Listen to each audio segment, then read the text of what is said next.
Asani was a magnificent lion. He was the king of the savannah. His roar echoed across the land.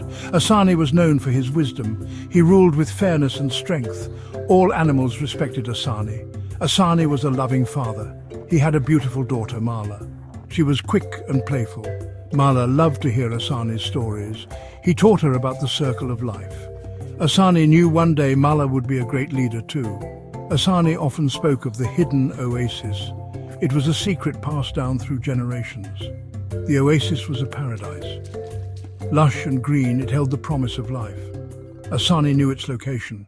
He would protect it always. The sun beat down relentlessly. The once vibrant savannah was changing. The grass withered and turned brown. The waterholes dried up. The animals became desperate. They wandered the land in search of food and water. The drought was the worst in memory. Animals grew weak and hungry. The antelope herds, once plentiful, had dwindled. Zebras grew thin, their stripes seeming to fade into their dry coats. Even the mighty elephants felt the strain. Asani watched his kingdom suffer. His heart grew heavy with worry. He knew he had to act. The survival of the savannah depended on him. He remembered the stories of the hidden oasis. Mala saw the suffering around her. It saddened her. She knew her father was troubled. One evening, she approached Asani. "Father," she began, her voice filled with concern. Mala had an idea. She wanted to help find the oasis. Asani was hesitant. The journey would be long and dangerous. "Mala, my little one," he said gently, "the journey is fraught with peril." But Mala was determined. She knew she could help. She was Asani's daughter. She was brave. Asani looked at Mala. He saw her courage. He saw her compassion. Asani knew he could not refuse her. He would teach her what it meant to be a leader. "Very well, Mala," Asani conceded. "We shall face this challenge together." Asani and Mala set out at dawn. The air was thick with dust. The sun beat down upon them. They walked for days.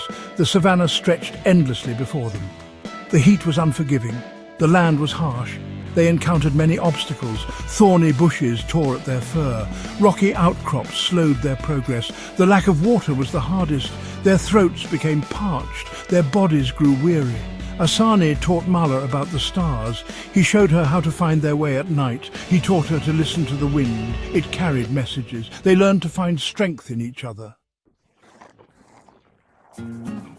One day, Asani stopped. He sniffed the air. A faint scent reached him. It was unfamiliar, yet promising. It was the scent of water. Asani closed his eyes. He focused. He listened to the wind. The wind whispered of a place of life. It spoke of rustling leaves. It spoke of flowing water. Asani opened his eyes. He looked at Mala. A glimmer of hope flickered in his eyes.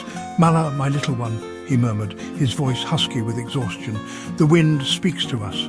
He pointed with his nose. "The oasis, it is near." They followed the scent of water. It led them through a narrow pass, and then they saw it. The hidden oasis shimmered before them. It was more beautiful than they imagined. Lush green trees surrounded a sparkling pool of water. Colourful birds flitted among the branches. Animals grazed peacefully. Monkeys chattered from the treetops. A gentle breeze rustled the leaves. Asani and Mala drank deeply from the pool. They felt their strength return. They had found the oasis.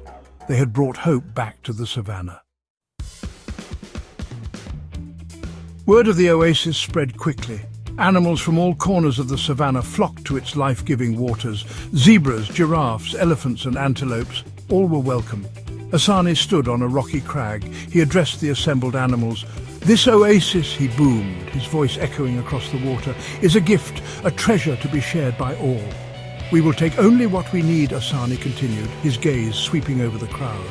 "And we will protect this haven, ensuring its bounty for generations to come." The animals roared their agreement.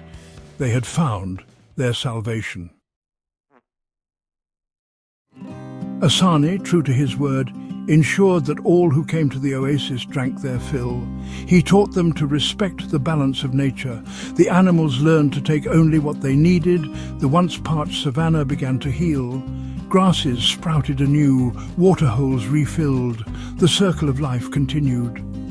Asani's heart swelled with pride. He had saved his kingdom. Mala had watched her father. She had learned well. She was ready to embrace her destiny. The time had come for her to lead. Years passed. Asani grew old.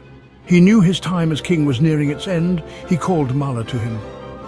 "My daughter," he rumbled, his voice weak but filled with love. "The time has come for you to lead our pride." Mala dipped her head in respect. "I am ready, father." And so, Mala became queen of the savannah. She ruled with the same wisdom and compassion as her father.